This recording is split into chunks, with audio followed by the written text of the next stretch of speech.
Hey guys, Noel here, and it is Friday night and while the family is asleep, thought it'd be fun for us to do a video game review for the video game section of the Noel Comics YouTube channel. You know, one of the coolest presents I got this Christmas was the Sega Astro City Mini. Now, there's lots of cool arcade games from the 80s and early 90s of the 2D variety on the Astro City Mini, but the big Sega arcade game that took Japan by storm.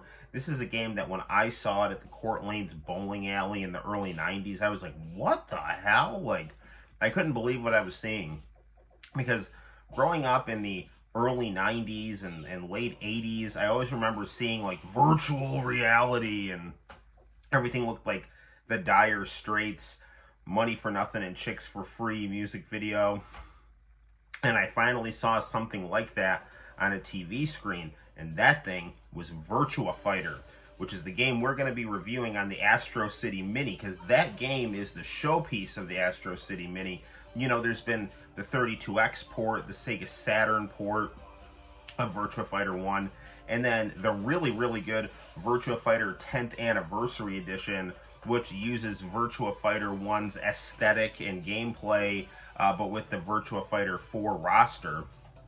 So we're going to see how this game plays on the Sega Astro City Mini. If you don't know, this is what the Sega Astro City Mini looks like. It looks really cool. And it's just a little mini arcade cabinet. You can actually turn it on like the Neo Geo Mini. But right now, what I've got going on is I've got this outputting to HDMI. And the other cool thing is if you have the 6-button controller for the Sega Mega Drive Mini, the Japanese version, this will work. So you don't have to use the tiny joystick and buttons, although they are of a very nice quality. They're nice and clicky. So if you did want to have like a little mini arcade experience, you could do that. But for the purposes of this review, we're going to be doing the HDMI out. So without further ado, let's get down to playing some Virtua Fighter on the Sega Astro City Mini. Here we go. Okay, here it is. Now, this game, in my opinion, aged extremely well. There are going to be people that say, oh, this game looks like shit. But I actually think that the more geometric, the more polygonal, the more stylized look has given Virtua Fighter a very distinct aesthetic, which has, you know, kind of kept it from getting that weird, smudgy N64 early 3D graphics, you know, where they just took the, you know, headshot of some baseball player, smeared it on a crude polygonal model, and, you know, just said, here, have at it. You know, a really bad example of early polygonal graphics, I'd say, is like WCW Backstage Assault. This game, even though it looks very blocky, it looks aesthetically pleasing. It's got a real method to the artistry, and, you know, really is not only a slice of, you know, the early virtual reality aesthetic and look, but at the same time, it's also artistically well composed, and as we'll see, the gameplay is good too. So we have our cast of characters here. We're going to be Akira. We're going to Jackie. This game has got great music. Now, the Sharp Aquos TV in game mode is very, very good for not having any lag. So this game actually plays very responsively on this television. Depending on what TV you play it on, there does seem to be a little bit of lack of fluidity to the gameplay. Almost like it's playing a little jerky. Which doesn't seem to be so much the case when you play it right off the cabinet. But when I play it on the Sharp Aquos TV, I'm not really noticing that. As long as I'm playing it in game mode, which looks awesome.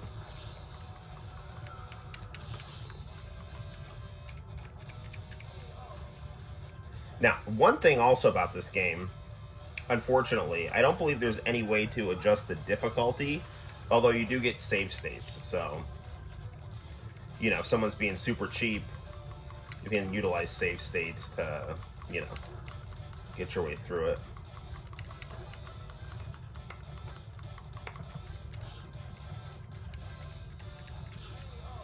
As much as I love Akira, and I really do, as a history teacher, I kind of wish they kept Majid, the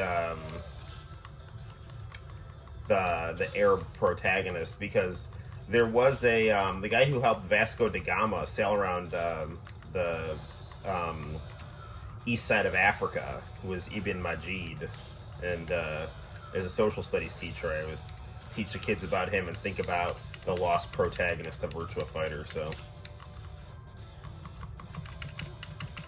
damn it.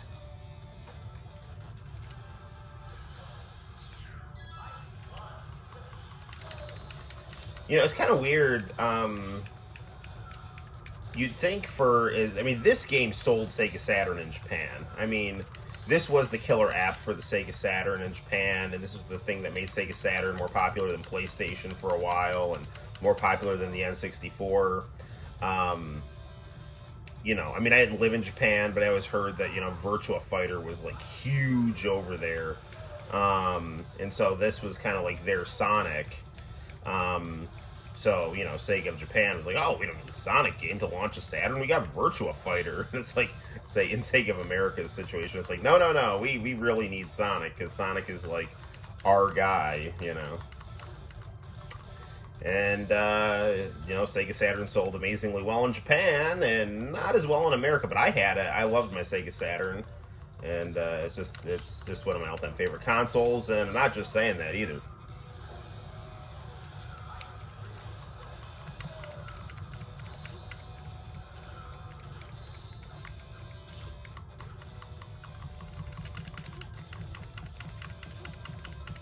So Virtua Fighter basically has 3 buttons. You have a punch, kick, and a block, and it's close quarters combat here, or, you know, lots of floaty jump kicks.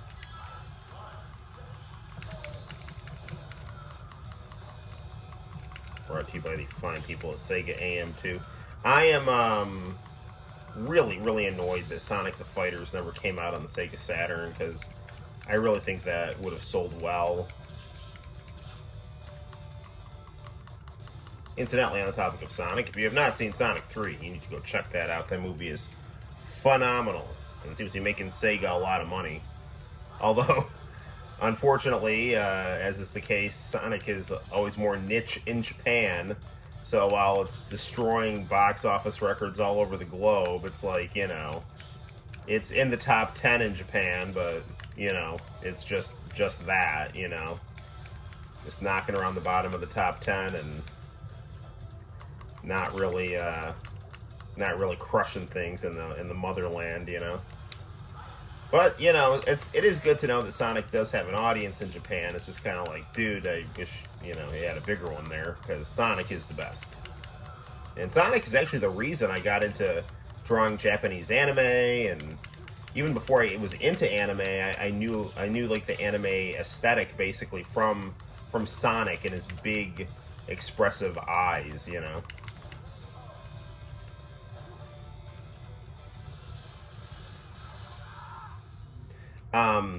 So yeah, like those you know, really just crude is not the right word, but simplistic, well composed, broad polygons give a really unique look.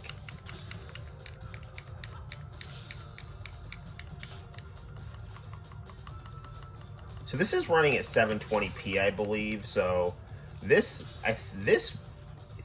you know, is, I think, somewhat upscaled for modern displays here, but I mean, everything I've seen from the original, I mean, I don't have a time machine. I can't pull up Virtua Fighter in the arcade cabinet from the bowling alley I went to, but, you know, Virtua Fighter, it looked like this, but, damn it, I just backed up just a little bit.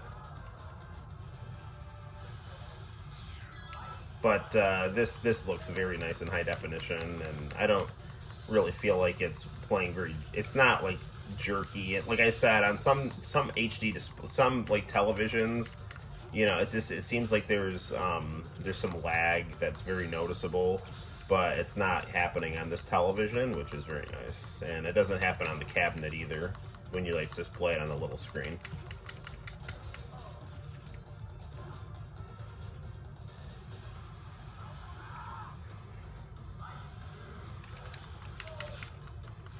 One thing that was always interesting about Virtua Fighter is that there was really cool story there, but it was like not in the game. You had to like kind of like go outside of the game, like watching anime or buying character CDs, you know, to kind of read up on and figure out what the lore is and stuff like that. The Virtua Fighter Portrait series on the Sega Saturn is great. You know, it doesn't have any gameplay, but there's just these really cool CG art music video discs, and they're just phenomenal. And you know, I really wish Shenmue had come out as Virtua Fighter RPG, because you know, Shenmue has such a cool story, and you know, since Virtua Fighter is known for not having story, that would have been, damn it, that would have been a really cool way to, you know, address the lack of story on consoleized Virtua Fighter. It is kind of weird how Genesis and Saturn seem to switch places in Japan and North America, you know?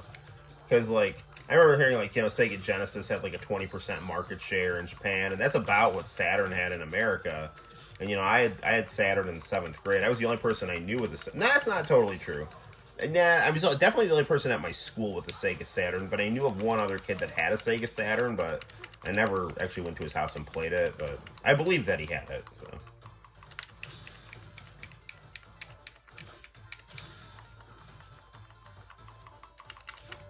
You know, whereas, you know, in Japan at times, Sega Saturn was just the #1 console there. Sarah is one of my favorite characters here, and she is being really annoying. But again, you know, look at this beautiful, beautiful background, beautiful music, bright colors, ambiance.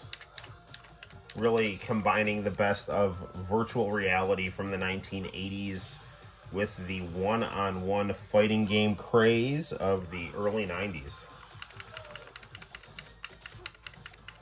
Another thing that's a big missed opportunity is they didn't make a video game based on the Virtua Fighter anime off. I mean, they did on the Sega Game Gear, but it would have been cool if they had done a kind of a big boy port of that. You know, put it on the Saturn or the 32X. That might have moved some 32Xs in Japan, you know.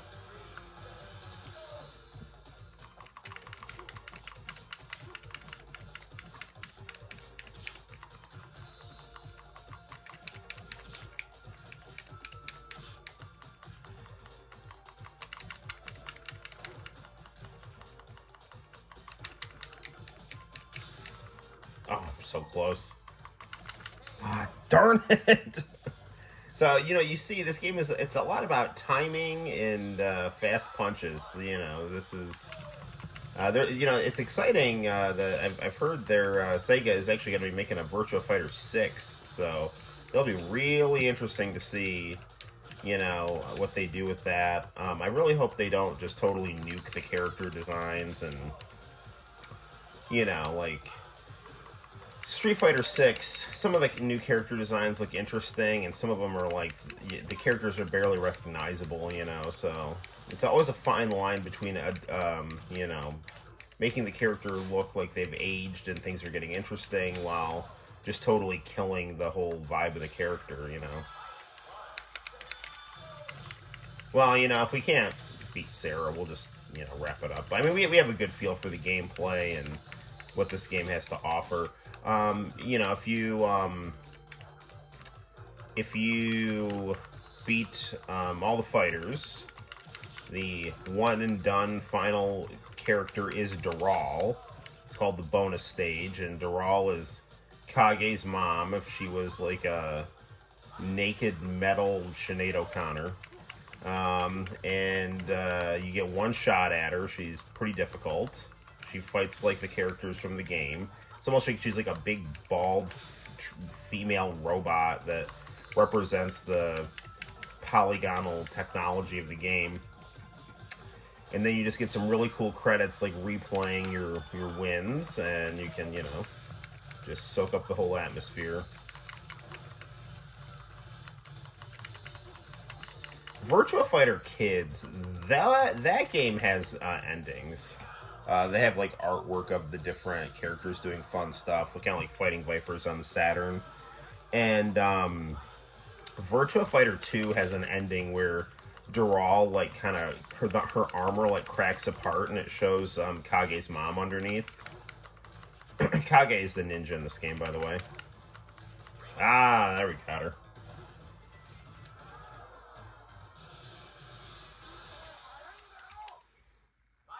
Just Kage. I have always found Pai-chan to be extremely annoying on this game. I mean, I like her character. She just is always super cheap. She's also super cheap on Virtua Fighter 2 on the Sega Genesis.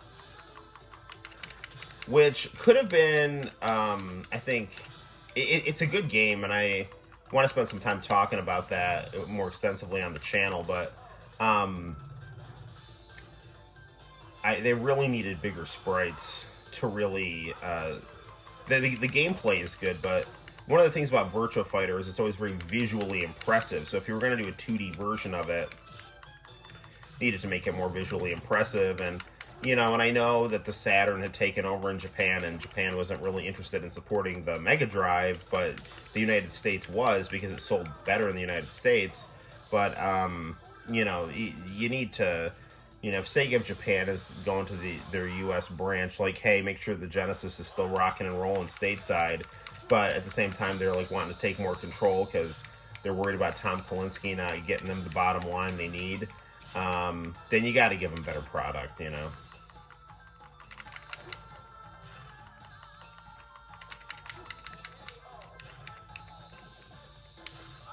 Not that Virtua Fighter 2 is bad product on the Mega Drive, but it just... You know, it could have been better. Like, that's when you need to do, like, on the Mega Drive, like, Virtua Fighter, the animation, you know?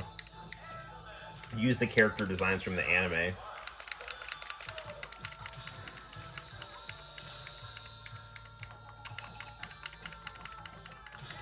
See, Pai-chan is just crazy here. She always is just, like... Pai-chan is always the difficulty spike here.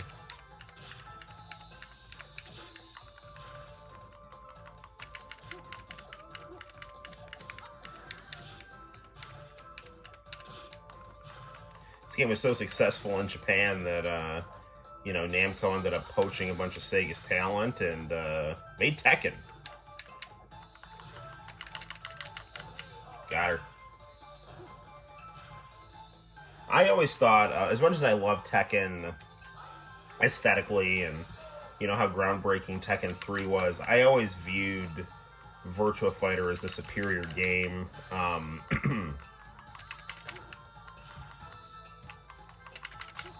But one of the things that Tekken had that Virtua Fighter didn't have was just the really good stories and the endings and all that good stuff. Damn it!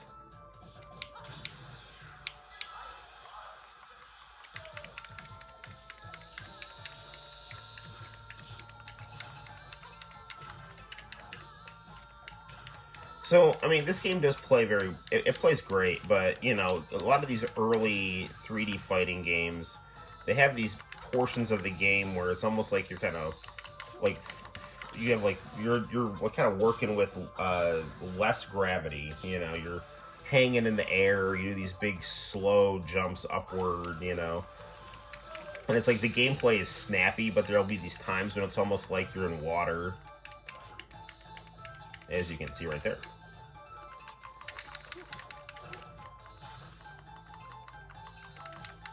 But it actually, I mean, it almost kind of adds to the style of the game. Alright, we're approaching 20 minutes, so we're going to take one more shot at Pai-chan, and if we don't win, we'll wrap up the review. If we do win, we'll see where it takes us.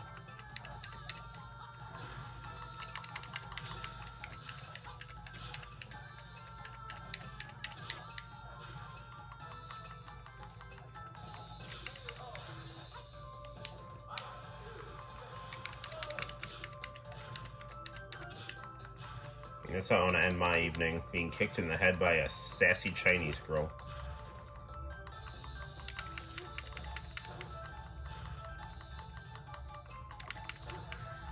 How did that not get her? Well, I got her.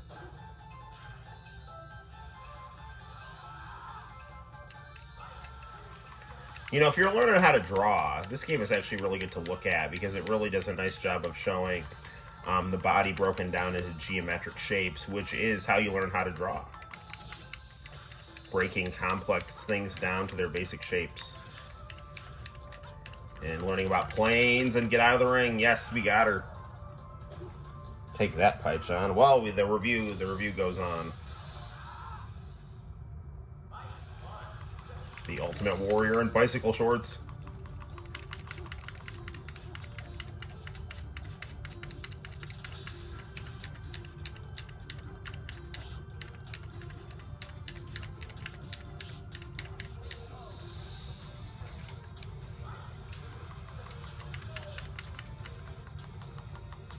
Pretty sunsets here. Look at that reflection on the ground. I mean, this was so technologically above everything else in the arcade at the time. I mean, you don't understand like what it was like seeing that compared to all the other 2D games. And I love 2D more than 3D. I do, but I think that's gonna unfortunately have to do it for our review. There we have it, guys. That is Virtua Fighter, the arcade version on the Sega Astro City Mini. On a scale of 1 to 10, I give this game a 3,075. It's phenomenal. It's great. And if you're looking for an arcade port, check out the Sega Astro City Mini. Again, you know, it's possible, depending on your TV, that the transition from the cabinet to the monitor might end up being a bit choppy. Not really, but it's somewhat noticeable. But if you play it on the arcade cabinet, you don't notice anything. And if you play it on a nice TV, like this one here, that's got a really good game mode, you know, you saw how it played. I think it played just fine. So there you have it, guys. Virtua Fighter, quality stuff. Until next time, guys, my name is Noel. You take care, and I'll see you in the very near future for more video game review fun on the Noel Comics YouTube channel. Bye-bye.